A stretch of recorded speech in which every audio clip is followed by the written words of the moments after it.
Well, here's the Ford F-150. I'm going to change the mirror out to be one of the big mirror that can extend out for trailer. This mirror is kind of broken. The swivel part is all messed up. I'm going to show you how to take the door apart to take this mirror off.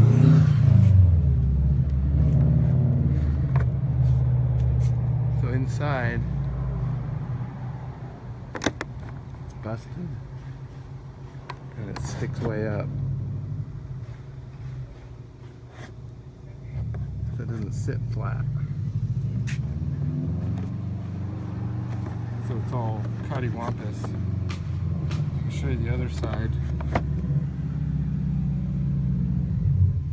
Here's the passenger mirror. It moves much smoother. It's not all cattywampus. But I'm going to change them both out. So I'm going to remove this cover inside of here. I guess you just pry it off. The picture that they showed me didn't have the handle on it, so I'm going to try to get that off. So here's his out. I had to pry from the top side.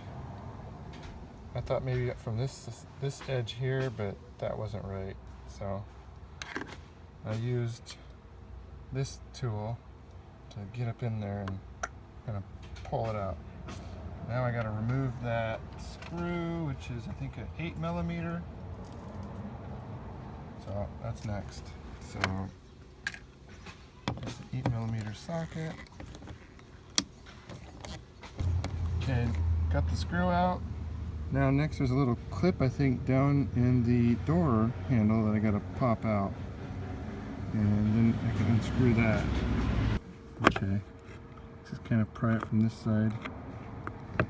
Let's see.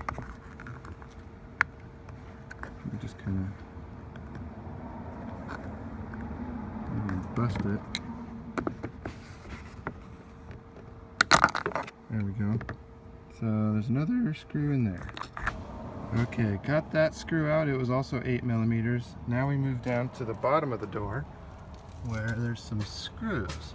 And supposedly they're 1/4 inch, but since I have the metric set out, I've got 6mm, and that seems to work pretty good. So I'm going to take those out now. And there's one there, and one down here towards the other end. Okay, got the lower screws out. Now let's pop this panel off for the window. It's the next step. That part, it's going to be a little tricky because I don't want to damage it. Okay, so I got that popped out. It was a little bit difficult. It kind of popped out with these. I'll show you. These kind of clips, they really hold in, but they pop out once they get out. I've had some stuff break off though before, so I'm leery of those. So that's that.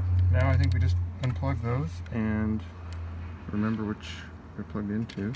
Okay, so I got those unplugged. Those are pretty easy. Now I think we just lift the panel off. So you just lift this off, just straight up, and then you got to disconnect the power mirror right here. This connector here. But I need to get some pliers to take. Alright, so you just lift straight up on the door, and then you got to disconnect the power mirror. And this was also a surprise. I didn't see this connection, but I got to get pliers. We'll need one of those pliers to disconnect. We got the bolts to remove, 3 bolts to remove right here, and then there's a connector behind here. Just unpeel this. Oh, that's some funky glue. Should just go right back. That's our funky glue here.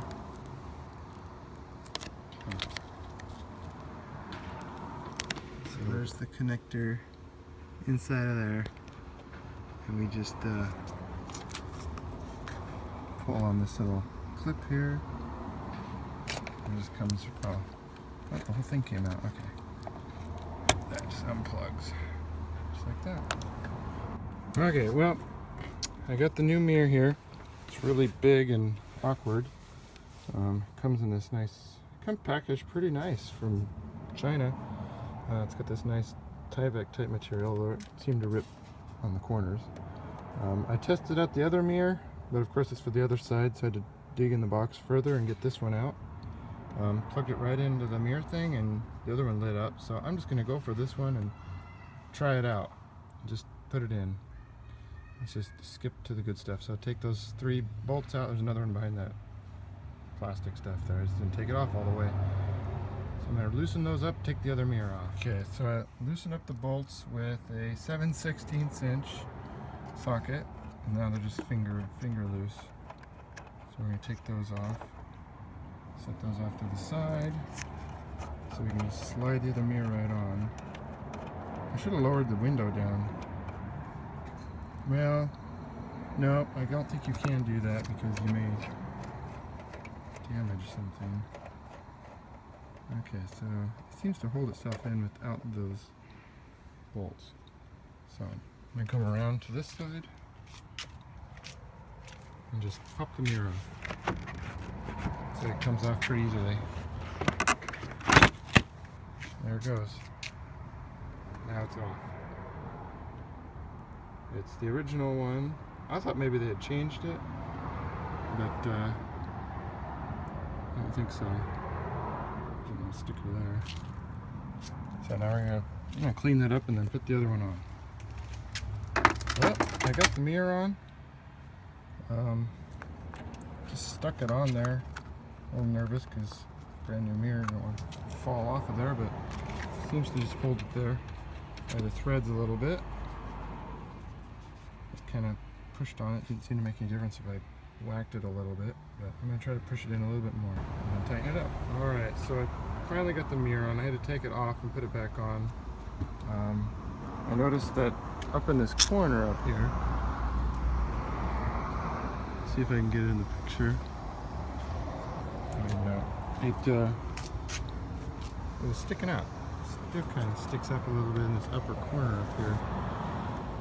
It doesn't quite sit flush. The rest of it's pretty flush. It just kind of sticks out.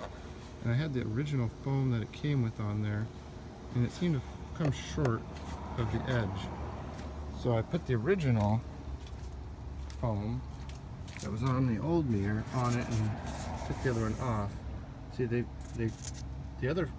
old foam actually went all the way to the edge, but it's almost like they cut off this piece. And both mirrors are the same. So I just put the old foam back on. So hopefully you can do that too. Otherwise, it may not be an issue, but it seems to work a little bit better with the old foam. And also, I tried to put the top screw on first and tighten that one up so it would suck up that top edge the most. Okay, now I'm going to put it all back together. I plugged it in, put this cover back on, snapped right in. Now it's time to put the door back on. Same time I even upgraded the speaker, and that was not too hard. Alright, okay, well, I got it all back together and all the pieces popped back in nicely. It was a little bit tricky to get that door lock thing back through there and get that all back on, but it's not too bad. Here's how it looks.